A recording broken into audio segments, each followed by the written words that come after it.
আমি আমার হুজুরকে সেদিন পেয়েছিলাম, পা মাত্রই আমার মন বলছিল আমার হুজুরকে একটু আমরা দাঁড়িয়ে তাজিম করি। সেদিন কেন আল্লাহ আমাকে ওই বুদ্ধিটা বিবেকটা দিয়েছিল আমি জানি না।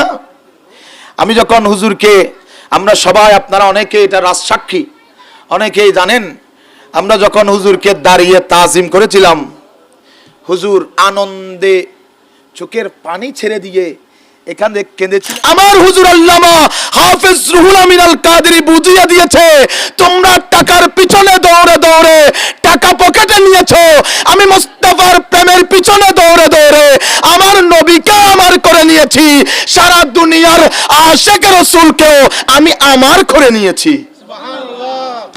সেজন্য দেখুন যে রমজান মাসে রোজা মুখে কখন ইফতার করবে মানুষের ওই চিন্তা নাই, কিন্তু হুজুরের জানাজা শরীফে, জানাজা মোবারকে এত কঠিন রোদের মাঝে মানুষ দাঁড়িয়ে আছে। কেন দাঁড়িয়ে আছো?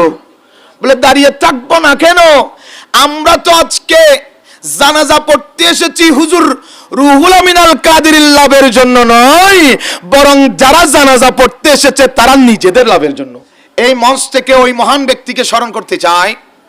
আমি সর্বপ্রথম যখন এই মঞ্চে এসেছি, প্রথম বছর এই চৌধুরী হাটে আমি যখন এসেছি, এই আজিজিয়া তাহিরিয়া সুন্নিয়া মাদ্রাসায় আমাকে যখন আমার কাজী সেই বুজুর তলব করেছেন, এসেছিলাম প্রথম বছরেই। আপনারা কি পেয়েছেন আমি জানি না, কিন্তু আমি প্রথম বছরে এমন নিয়ামত পেয়েছিলাম, এমন আল্লাহ রাব্বুল আলামিনের দয়া, আমি গুনাহগার পেয়েছি জীবনে। তো আল্লাহ যখন দয়া করেছেন, সাইনজাই সিরকুট যখন কবুল করেছেন, ইমাম শেরে বাংলার কদম মোবারকে যেহেতু আল্লাহ কবুল করে ফেলেছেন, মাহফিল হবে অনেক, যাব অনেক, হাদি আসবে অনেক, মৃত্যুর আগ পর্যন্ত চলতে থাকবে, কিন্তু আজীবন একটা মাহফিলের কথা আমার মনে থাকবে। যে বছর আমি প্রথম এসেছিলাম সে বছর আমি ওয়াজ করছি, ঠিক ওই মুহূর্তেই আমাদের সকলের প্রাণস্পন্দন এই মাহফিলের যিনি প্রতিষ্ঠা লগ্ন থেকে ছিলেন, উত্তর চট্টগ্রামের ঘরে ঘরে যার সুর এখনো মুখস্থ, যিনি মাইকে ফু দিলে ছোট ছোট বাচ্চারাও বলতে পারবে এই মাইকের ফুটাকে দিয়েছেন, যিনি আলহামদুলিল্লাহ শরীফ বলার সাথে সাথে আমাদের মা বোনেরাও বলতে পারবেন এই মহান হাস্তি কে মাইকে এসেছে, যে মহান হাস্তি পাক।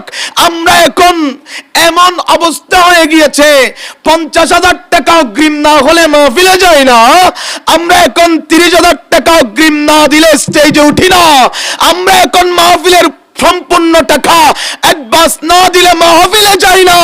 এরকম অকৃতজ্ঞ শেখদের প্রতি আমার হুজুর আল্লামা হাফেজ রুহুল আমিন আল কাদেরী বুঝিয়ে দিয়েছে, তোমরা টাকার পিছনে দৌড়ে দৌড়ে টাকা পকেটে নিয়েছো, আমি মুস্তাফার প্রেমের পিছনে দৌড়ে দৌড়ে আমার নবীকে আমার করে নিয়েছি, সারা দুনিয়ার আশিক রাসূলকেও আমি আমার করে নিয়েছি। সুবহানাল্লাহ।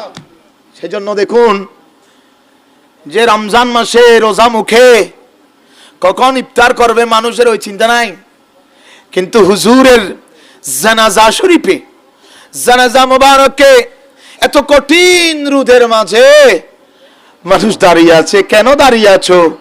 বলে দাঁড়িয়ে থাকবো না কেন, আমরা তো আজকে জানাজা পড়তে এসেছি হুজুর রুহুল আমিন আল কাদেরী লাভের জন্য নয়, বরং যারা জানাজা পড়তে এসেছে তারা নিজেদের লাভের জন্য। আমি আমার হুজুরকে সেদিন পেয়েছিলাম, পা মাত্রই আমার মন বলছিল আমার হুজুরকে একটু আমরা দাঁড়িয়ে তাজিম করি। সেদিন কেন আল্লাহ আমাকে ওই বুদ্ধিটা বিবেকটা দিয়েছিল আমি জানি না। আমি যখন হুজুরকে, আমরা সবাই আপনারা অনেকে এটা রাজসাক্ষী, অনেকেই জানেন, আমরা যখন হুজুরকে দাঁড়িয়ে তাজিম করেছিলাম, হুজুর আনন্দে চোখের পানি ছেড়ে দিয়ে এখান থেকে কেঁদেছিলেন, 2 মিনিটের উপর মুনাজাত করে গুনাহগারের জন্য দোয়া করলেন। আমার আলোচনার ধরনও ফেলতে গিয়েছে, আমার ময়দান পর্যন্ত হুজুরের দোয়ার কারণে পরিবর্তন হয়ে গিয়েছে।